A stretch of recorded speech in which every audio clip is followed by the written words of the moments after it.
খবৰদাৰ খবৰদাৰ তুমি আৰ আমাৰ একটু কাম কৰবা না এটা ভালোই বুঝাই নিজেৰ দুঃখ থাকিব লাগিছে ন তোমালোকৰ টকাবাজ ঘৰত মোৰ চিনি পাবলৈ বাকী নাই ফুটপকৰ দৰে থাকি আনক ফাঁকি দি ভাবিছা মোকো ফাঁকি দি যাবা ককাৰ অনুগ্ৰহতে থাকি তেওঁৰ ঘৰতে খিন্দি দিয়াৰ অভিপ্ৰায় কৰিছা নহয় তোমাৰ দৰে চোৱা বাতৰি পৰা জীৱক চোৱা বাতৰি কিহৰ গণ্ডগোল হৈছ অঞ্জনা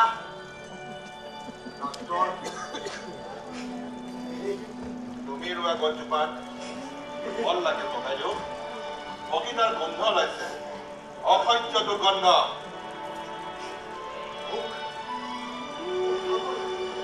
ঘূৰিব নাই কিয়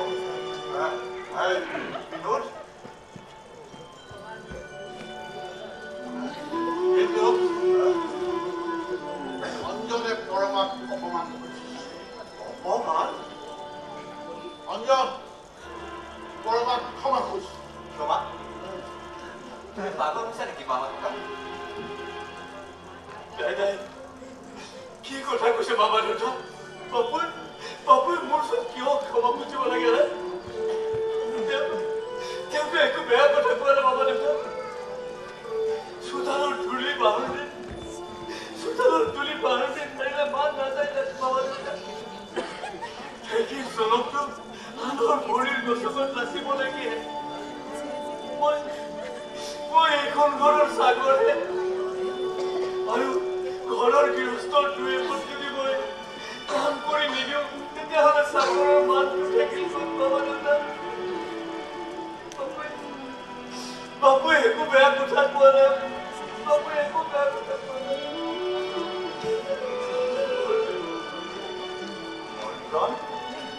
তোৰ কি হৈছে কচোন ককা মই তোমাক এইবিলাক কথা ক'ব নোৱাৰো ককা অঞ্জনে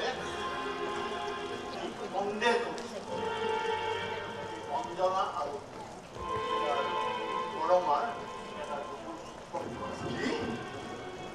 কি এইবোৰ কথা নিজেই বাৰে বাৰে চিন্তা কৰি কয় যে সিহঁতৰ বহুত সম্পৰ্ক আছে মিছা কথা আৰু মিছা তোক এইবোৰ কথা কোনে কৈছে কোনে কৈছে কোনেও কোৱা নাই কবা কিন্তু মোৰ নিজৰ মনতে সন্দেহ হৈছে মাৰ আচাৰ ব্যৱহাৰটো কি সেই মানুহজনৰ প্ৰতি মাৰ ব্যৱহাৰ দেখি মোৰ মনত সন্দেহে বাস হৈছে ককা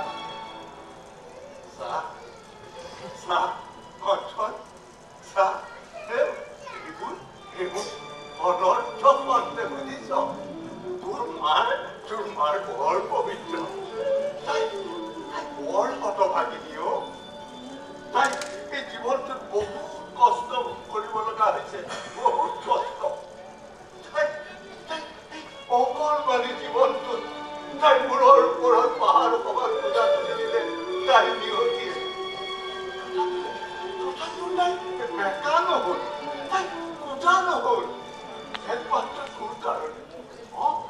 তোক জন্ম দিবলৈ তোক ডাঙৰ কৰিবলৈ তোক মানুহ কৰিবলৈ তাই মূৰ তুলি যুঁজি গ'লো অঞ্জন ককা এতিয়া এইটো বয়সত তই সন্দেহৰ চকুকেৰে তাই কপি দিবিও হ'ল তাই মৰি থাকিব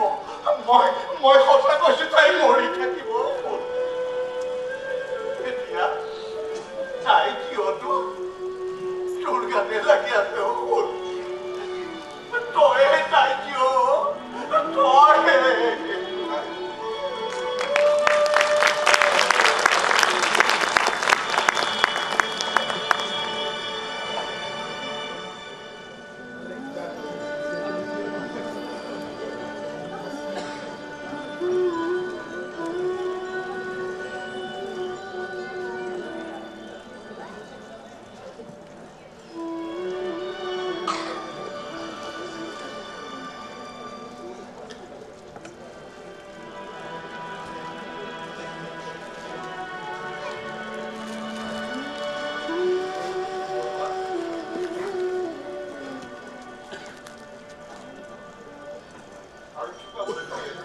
আৰু কি খবৰ এটাৰ পিছত এটাকৈ তুমি আঘাত পাই গৈছা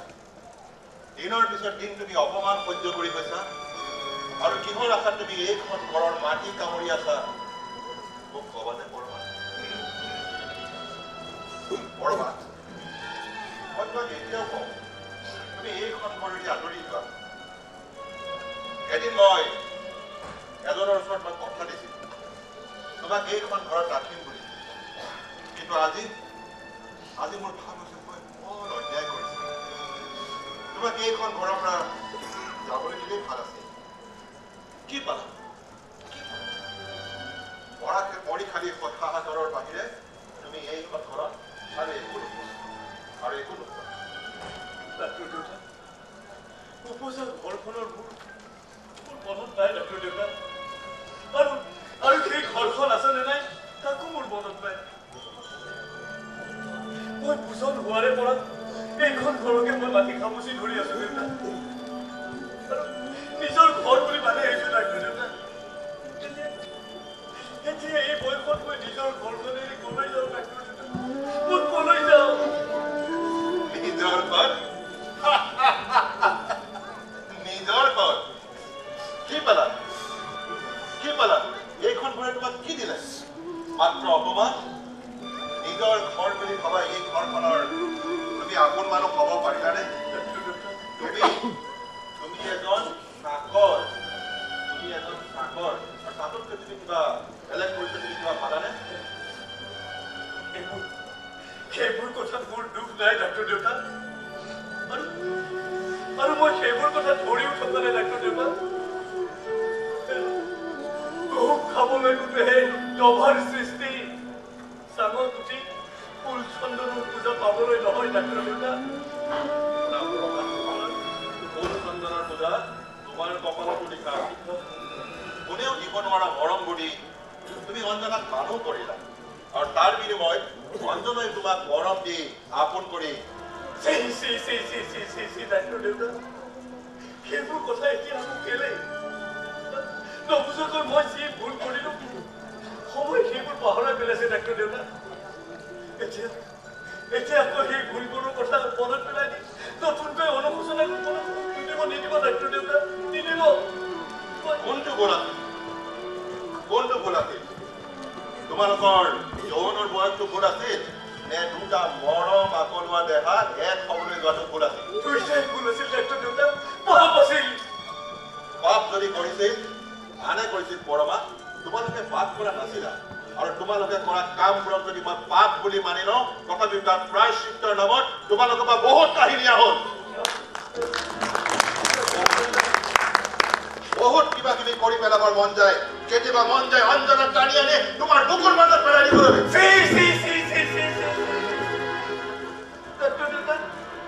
আজি আপুনি কেনেকুৱা ধৰণৰ কথা ক'বলৈ লৈছে ডাক্তৰ দেউতা তেওঁ এতিয়া এজনৰ বিধৱা এজন সন্তানৰ মাক এতিয়া এনেকুৱা কথা শুনাও যে পাপ ডাক্তৰ দেউতা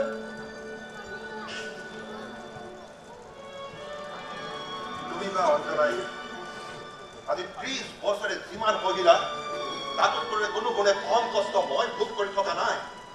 পাপ কৰিছো পৰমা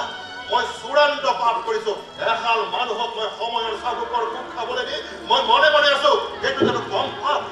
কম কষ্ট শুনা পৰমা মই তোমাক এখন মন দি শুনা তুমি অঞ্জনাক স্পষ্টকৈ এখন কথা সুধিব লাগে মই নাই ডাক্তৰ দেউতা আজি 30 বছৰ আগতে আপোনাৰ দুইখন ফুল চুই খপত খাই কৈছিলো মই কোনোদিন অঞ্চলৰ মুখলৈ মই মন তুলি নাচাওঁ বুলি মই এইখন ঘৰৰ চাকৰ হৈ থাকিম মই মোৰ কথাৰ পৰা মই বিচলিব নোৱাৰিম ডাক্তৰ দেউতা মাত্ৰ এবাৰ কথা সুধিবা তেওঁ কেতিয়া মোক সুধিব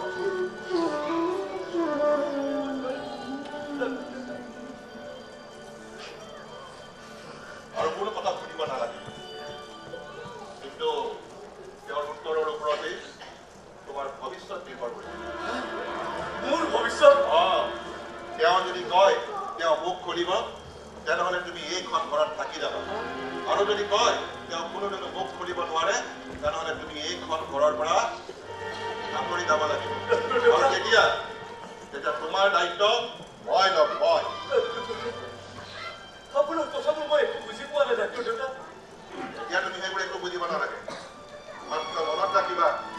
এইখন ঘৰত থাকিব পৰা নপৰাটো নিৰ্ভৰ কৰিছে অঞ্জনাৰ উত্তৰৰ ওপৰত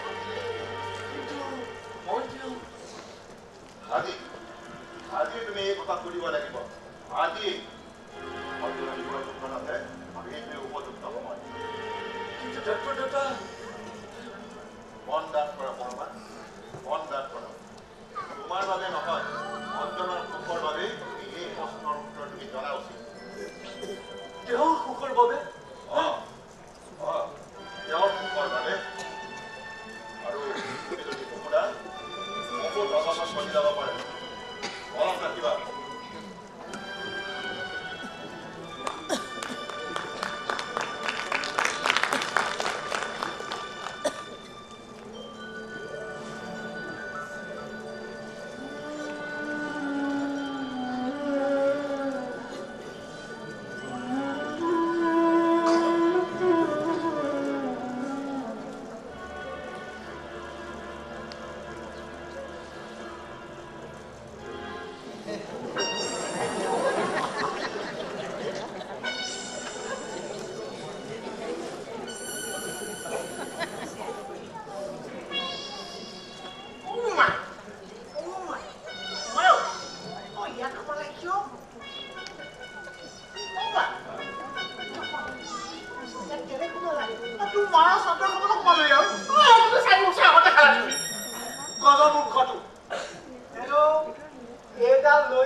বুজিছ নোৱাৰো ডাক্তৰ দেউতাই কোৱা কথাবোৰ মই মানি ল'ব নোৱাৰো নাই নাই নাই নাই এনেই কৈছ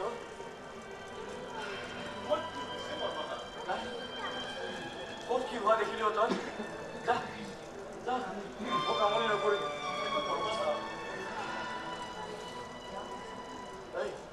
যা বুলি কৈছো নহয় যা ইয়াৰ পৰা